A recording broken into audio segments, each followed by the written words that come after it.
No, selamat datang. Di depan saya ada Xiaomi 17 Ultra dan hari ini saya akan menunjukkan cara aktifkan dan juga atur langkah-langkah mode jangan ganggu.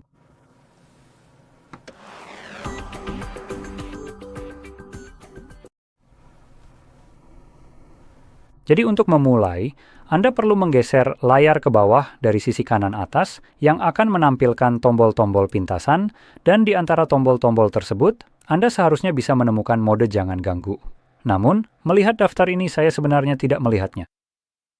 Jadi, bagaimanapun juga, jika Anda tidak melihatnya seperti saya, kami pasti akan dapat menambahkannya.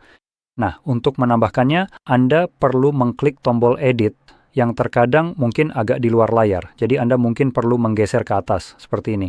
Ups, bukan seperti ini, tapi seperti ini untuk mengungkapkannya. Dan pokoknya, klik saja, lalu gulir ke bawah, dan Anda akan menemukan beberapa tombol toggle di sini dengan tanda plus, yang memungkinkan Anda menambahkannya ke daftar pertama yang tadi kita akses. Jadi sekarang kita akan mencari mode jangan ganggu, yang di sini diberi label DND. Klik tanda plusnya, dan seperti yang Anda lihat itu langsung ditambahkan. Selain itu, Anda juga bisa melihat bahwa kita punya label di sini untuk semua toggle ini yang tidak kita miliki di sini. Sebenarnya Anda bisa menambahkannya dengan mengklik edit dan mencentang kotak di sini, dan seperti yang Anda lihat, itu akan mempertahankan label pada toggle-toggle ini. Sekarang setelah mode jangan ganggu Anda sudah terlihat, untuk pertama kalinya saya sarankan menahannya, dan ini akan langsung membawa Anda ke pengaturannya. Sekarang, Xiaomi tidak memiliki pengaturan yang paling lengkap di sini, jadi agak disayangkan, tapi saya akan membahas beberapa opsi yang kita punya. Jadi hal pertama, di bagian paling atas pada dasarnya hanya untuk mengaktifkan toggle.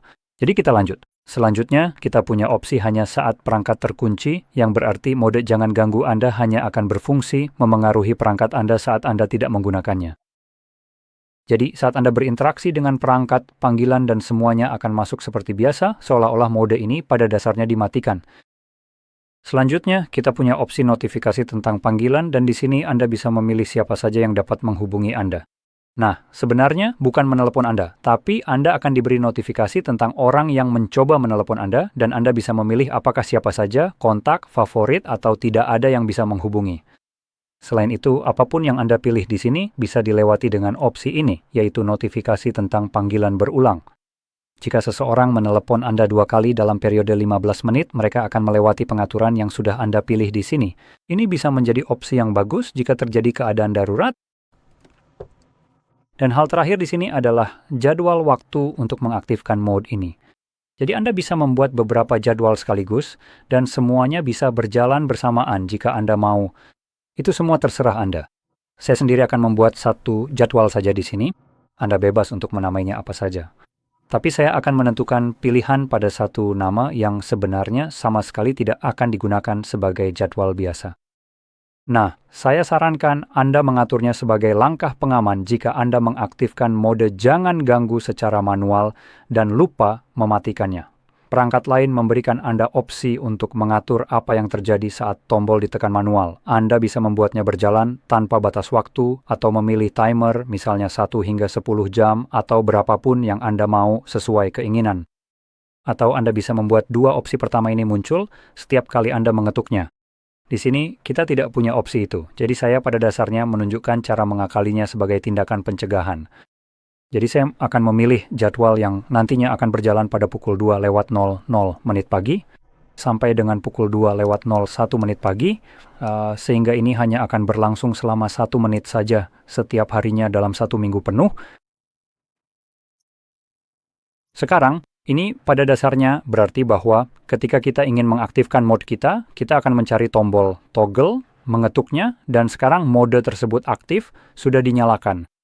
Sekarang, secara default dan umumnya, kamu harus ingat untuk mematikannya setelah selesai menggunakannya, dan untuk melakukannya, kamu cukup kembali ke sini dan mengetuk tombol toggle sekali lagi. Tapi jika kamu lupa, mode ini akan berjalan tanpa batas waktu. Namun, dengan jadwal yang sudah kita pilih, ketika kamu lupa mematikannya, mode ini berakhir pukul 2:01. Jadi pada pukul 2, jadwal akan mencoba mengaktifkan mode jangan ganggu yang sudah aktif. Jadi tidak ada yang perlu diubah, kan? Tapi pada pukul 2:01, jadwal akan memberitahu bahwa mode tersebut harus dimatikan. Mode ini sedang aktif, jadi akan dimatikan, dan sistem akan mencoba melakukan itu setiap kali, setiap hari. Jadi ini menjadi langkah pencegahan jika kamu lupa mematikannya. Pada akhir hari, mode ini akan dimatikan lagi. Sekarang saya memilih jam 2 pagi, karena menurut saya itu adalah waktu di mana hal ini tidak akan mengganggu saya, dan sistem bisa mencoba mengaktifkan dan mematikannya. Dan juga karena pengaturannya yang seperti itu, perangkat ini akan menyala dan mati sendiri setiap hari, jadi mungkin akan ada suara yang cukup mengganggu setiap hari pada pukul 2 tepat dini hari. Jadi harap diingat yang sebenarnya bisa kamu hilangkan jika memang mau, atau cukup dibisukan saja. Jadi dengan semua itu, saya harap video ini bermanfaat untukmu, dan jika iya, jangan lupa untuk tekan like, subscribe, dan terima kasih sudah menonton.